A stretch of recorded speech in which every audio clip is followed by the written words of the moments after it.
Hey fans, MA Truth here. We winding down on this thing. I think we can do this tonight and get this out the way. We are featuring Israelites in the Americas and the Baal, the white false god by Israel's Redemption. This young woman, she's been at it for a long time. I think she's starting to post again, but of course I'll put her link at the in the comment section or down at the bottom. Y'all find it. But check her out. She's got some rich drop, something that we can all benefit from. So without further ado, let's get this puppy started. Stuff and mysteries and all that. No, they haven't. And I will say this because I don't want any Christians falling dead while they're listening to this. You take a second long look at the story about the three wise men. The ephah measure is threefold. Because that story is not what you've been told it is about. Okay, because remember the word ephah, or the ephah, means threefold, and it means a triangle. The kingdom of heaven is like leaven that a woman took and hid in 3 measures of meal. Threefold measure, the ephah measure. These are talking about angels and them mixing themselves into the human gene pool.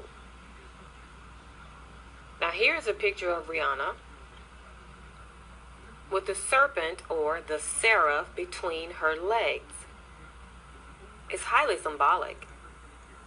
But that picture is a picture of her, and it represents sexual intercourse between a human female and an angel from the seraphim class. So anytime you see these pictures or these movies or these whatevers you're watching and you see these snakes everywhere, especially slithering between some female's legs, and that's what it's all about, folks. That's the root of our problems here on earth. And that's all I'm going to say about the serpent measure, about the ephah measure. The person who suggested that I just focus on the Europeans and Yefeth obviously do not know our language. Otherwise, it would not have suggested such a thing, but I'm glad they did. So now let's go ahead and finish up with Baal, or Baal, and the root of Baal's name. So we've talked about Baal, and we've looked at some of the meanings of the roots being the letter B and the letter L. And we've already read in the scriptures that our people got in trouble for following the lead of Baal back in the day.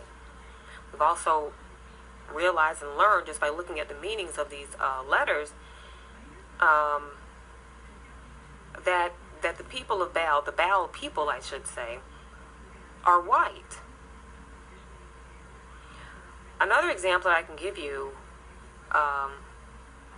is the person in the scriptures whose name is who was called Laban.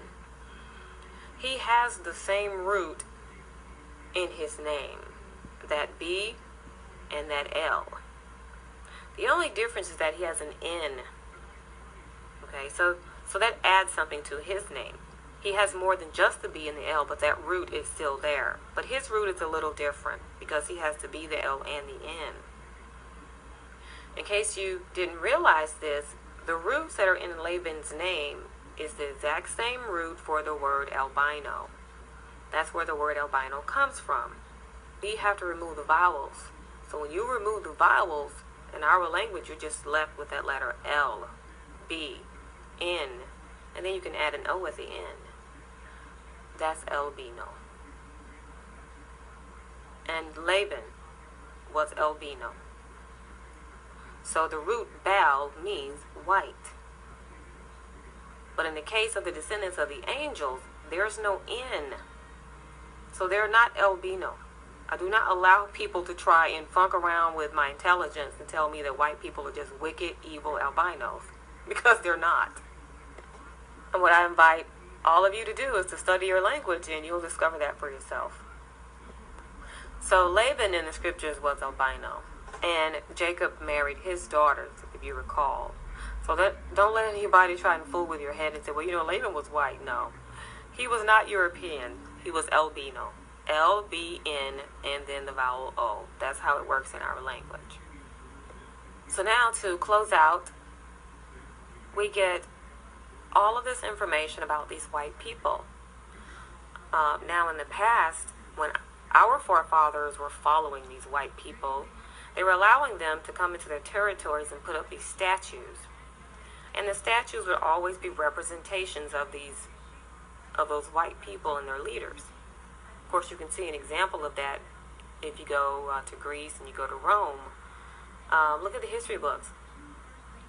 They had statues everywhere, and they were all statues of white people. And if someone died, people actually paid homage to the dead person. You know, so the Khazars or Khazars, they taught you to say Caesar. Those rulers of ancient Rome, they were worshipped. And the Most High did not appreciate that happening in our territories, because our people were supposed to be used to instruct those other nations to not make statues, to not bow down to whatever's and blah, blah, blah. They weren't supposed to follow them. Now today, Christianity is just a continuation of Baal worship, because there again, the religion gives you an image of a white man, and you're supposed to worship it. But see, they just reinvented themselves and gave themselves a new name. But it's still Baal. It's still white. And another thing that's very telling, one of the meanings of the word Baal is not only white, but white marble. Do you remember what they built their statues of in Rome, in ancient Rome? White marble. And they were representations of white people. And these were the same statues the Most High instructed our prophets in the past to go through his territories and tear them down. So in conclusion, I'm going to type in the word Baal, just using the consonants, and I'm going to use this, I like to call it fake or imitation Hebrew. It's actually Russian Cyrillic is what it is. If you look at very old Russian Cyrillic script, you'll see that so-called modern Hebrew, that's what that is. But that's not from our lettering system. So I call it the imitation. But I'm going to type that up here so you can see it. I'm just going to type it using our lettering system, and you'll see some more meanings for the word Baal. And the reason I wanted to show you that is just to show you as many meanings as I can, so you can get a true understanding of what these people, okay, the Belial seed, the sons of Belial, Balaam, Baal, you can get a really good idea of what they're like. Of course, reading this is nothing compared to experiencing what it's like to have them ruling over you, and you're experiencing that now. Because it is a very oppressive rule. They want to take your freedom away from you. And they want to take complete and total control of this planet. And in the process, they want you to gladly and willingly mix yourself literally out of existence, so that the final generation that's left is totally and completely Belial or Baal. Now, I'm sure some of you might not want to believe or accept that our people were following white people, and that that's who Baal, the sons of Belial, that's who Baal is. I'm going to show you in the book of Hosea. He was one of our prophets. Hosea chapter 9, verse 10. Not only tells us who Baal is, he tells us how Baal looks. Yeah, Baal is white. White people, they are Baal, the sons of Belial. If you have not read the War Scrolls, it's one of those documents they found in the Qumran cave. They removed a lot of information in there, and they claim that the information is just missing. But no, it's not missing. They took it out before they gave whatever was left to the world to see. Exactly as they did with our scriptures. They did the War Scrolls the exact same way, but there's enough information in there that tells you about the sons of Belial. These are the descendants of the angels. They are white.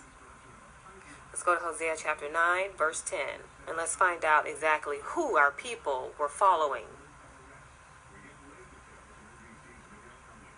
Now keep in mind, I've already said that white people, they deliberately mistranslated our letters, our scriptures. And when they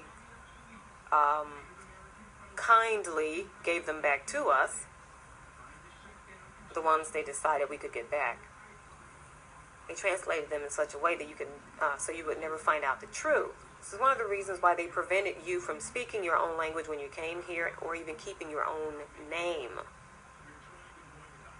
Hosea 9 and 10 reads this way. Now your translation might read a little different, but from all of the ones I've read so far, they pretty much say the same thing.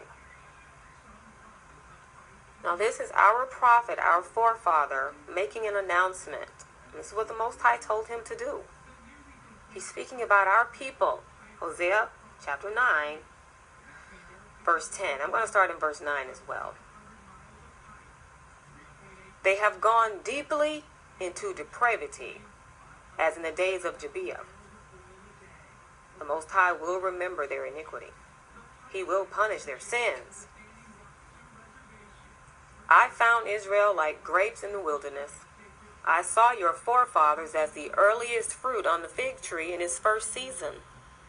But they went to Baal Peor and devoted themselves to shame, and they became as detestable as that which they loved. Now, the identity of Baal is right in front of you. It's in verse 10. Sure, it says they went to Baal of Peor and devoted themselves to shame. But the name Baal Peor is not what I'm referring to. I'm referring to the word shame, because in our language, shame means white. Let me show you. The word that the wicked scribes decided to use in the verse at Hosea for shame is boshit, which means shame and an idol. However, remember, you have to treat our words like trees, and you have to find the root to get the true meaning, the deeper meaning. Boshit comes from bush. Do you know what bush means? It means to be pale. Look at that, y'all. It also means to be disappointed or disappointing, but it means to be pale. And the other meaning for shame in our language is to blanch or to be white. Look at that, y'all. So the correct translation of that verse is this. Hosea chapter 9, verse 10. I found Israel like grapes in the wilderness. I saw your forefathers as the earliest fruit on the fig tree in its first season. But they went to Baal of Peor and devoted themselves to white people. And if you want to know exactly what they were doing when they were devoting themselves to white people, remember when I said when we use our dictionaries, our language dictionaries, we need to pay attention to not just one word in the list, but the positive ones and the negative ones, because it's going to give us the big picture. So that's what we're going to do in this case. If you want the sordid details of what our people were doing with white people back then, I'm going to show you. One of the words to pay attention to in this list for shame is kawar, to blanch, to turn white, to be white. There's another word in here we want to pay attention to, and it's kirpa. It says disgrace and the putenda. It is from the word karaf. Now, if you don't know what the putenda is, that is the sexual reproductive organ, the genitals. If you go down a little further in the list, it says that they were involved in something that caused them to be intensely disgraced.